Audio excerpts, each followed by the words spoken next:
At 6:17 on a freezing Monday morning, Wade Prescott flipped his kitchen switch and nothing happened. Outside, fresh tire tracks led straight to a utility pole where 2 power lines had been cleanly cut. A red notice zip-tied above them, signed by Meredith Voss, president of the Silver Pines Homeowners Association. Wade did not call her. He did not argue. He photographed the cuts, pulled a 40-year-old property file from an old steel safe, and made one quiet phone call. Hours later, every mansion in Silver Pines went dark, and Meredith still had no idea whose land had been keeping her lights on for 32 years. It was the last Monday of November, deep in the northern mountains of Colorado, when the cold cracked hard against the windows of a wooden house sitting on 86 acres of private land. Wade Prescott, 44 years old, and a retired industrial power systems engineer, woke before dawn out of habit rather than necessity. He walked into his kitchen, reached for the switch above the counter, and was met with silence instead of light. He checked the breaker panel first, the way any careful man would, and found nothing tripped. His backup generator sat untouched in the shed, exactly where he had left it. 20 years of reading grids, easements, and utility blueprints told him immediately that the fault was not inside his walls. He pulled on a coat, grabbed a flashlight, and followed his private line down the frozen dirt road toward the pole that fed his house. Near pole number 7, the story of the morning revealed itself in the mud. Fresh tire tracks cut deep grooves into the frost, a section of his private fence stood wide open, and the dirt beneath the pole had been churned by heavy boots. 2 feeder lines had been sliced clean through with a tool built for exactly that purpose, not torn or snapped by weather or accident.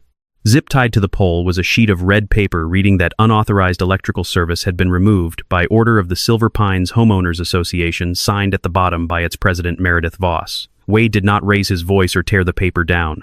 He simply photographed the tire tracks, the clean cuts, and the pole number because 30 years in the industry had taught him that evidence outlives outrage. The silence of the mountain pressed in around him as he stood there in the half-light, the only sound, the distant hum of wind moving through bare branches. And for a moment, Wade simply let himself absorb the scale of what had been done.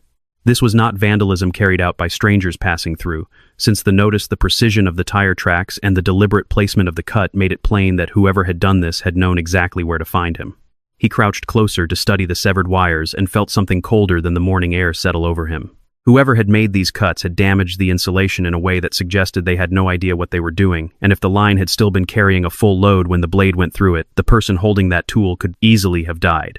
He looked up toward the ridge where 42 luxury homes sat glowing against the gray morning sky, every window lit, every porch lamp burning without interruption.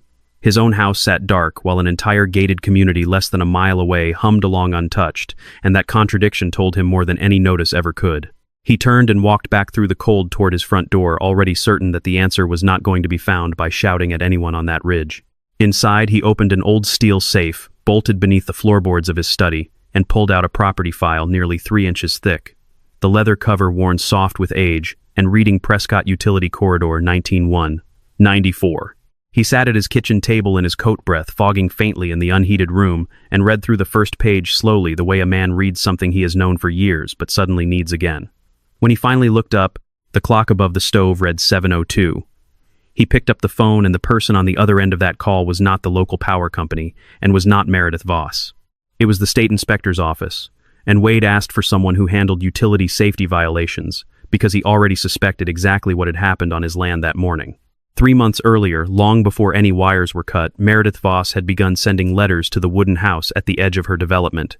The Silver Pines Homeowners Association claimed that Wade's property fell within what she called the aesthetic influence zone of the community, a term that appeared nowhere in any recorded deed.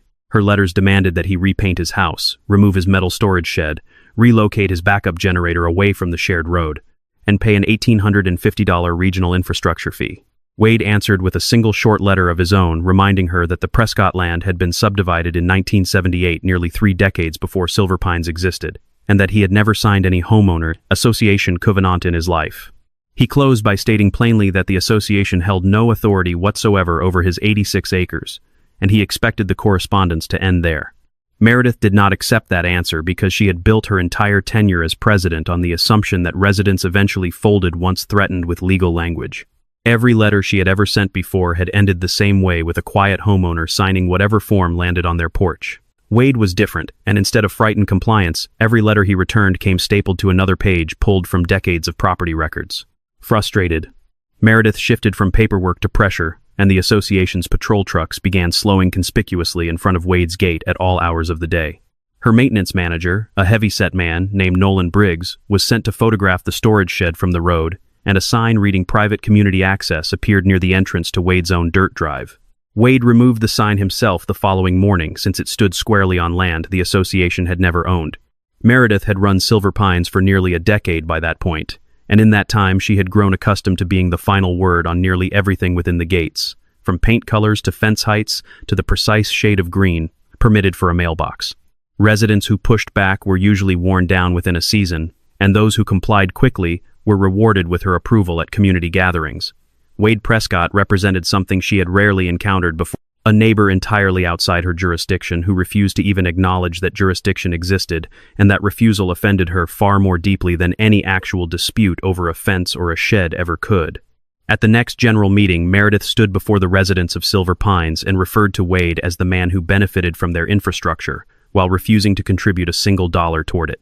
She had convinced herself, without ever checking a single record, that his electricity somehow rode on lines the association had paid for. Nolan had noticed an old feeder line curving from a technical corridor near the clubhouse out toward Prescott Land, and rather than pulling the original utility documents, he simply reported the observation to Meredith as fact. She seized on it immediately, deciding that Wade Prescott was stealing power from her community, and she ordered Nolan to cut the offending line before the week was out.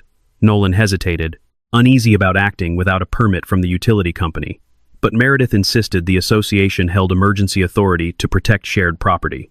She signed the cutoff order herself that same afternoon. On the Monday morning that followed, Nolan and two maintenance workers drove onto Wade's land before sunrise and severed both feeder lines running to his house.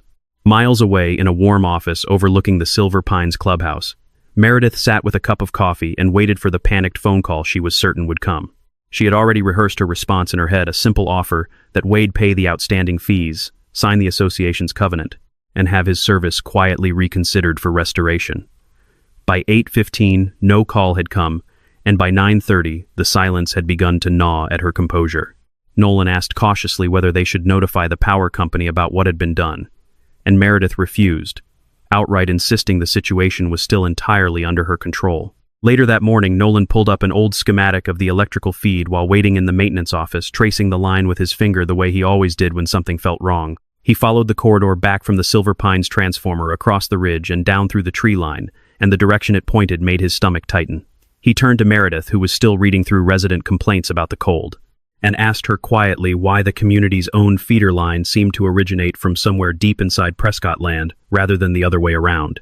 Across the valley, Wade sat at his kitchen table with attorney Tessa Whitmore, a real estate and utility rights specialist who had helped him confirm ownership of the property years earlier after he inherited it from his late uncle. He slid the 1994 file across the table, and together they traced a history most of Silver Pines had never known existed.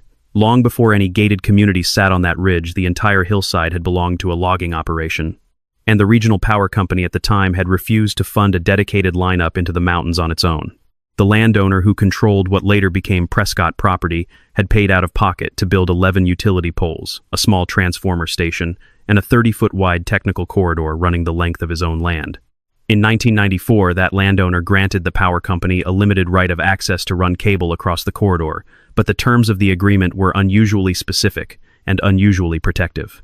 The corridor itself remained part of the Prescott property at all times. The utility company retained only the right to transmit power through it, and the landowner kept full authority over who could physically access the line. When Silver Pines broke ground in 2006, its developer applied to connect 42 new homes into that same existing corridor, rather than fund an entirely separate feed, and a temporary agreement was signed, allowing the community to draw power through Prescott Land. In exchange, the association was bound to 3 conditions it had apparently forgotten within a generation, promising never to interfere with the system, never to restrict the landowner's own access, and never to modify anything on the corridor without written approval from both the power company and the property owner. Wade watched her trace the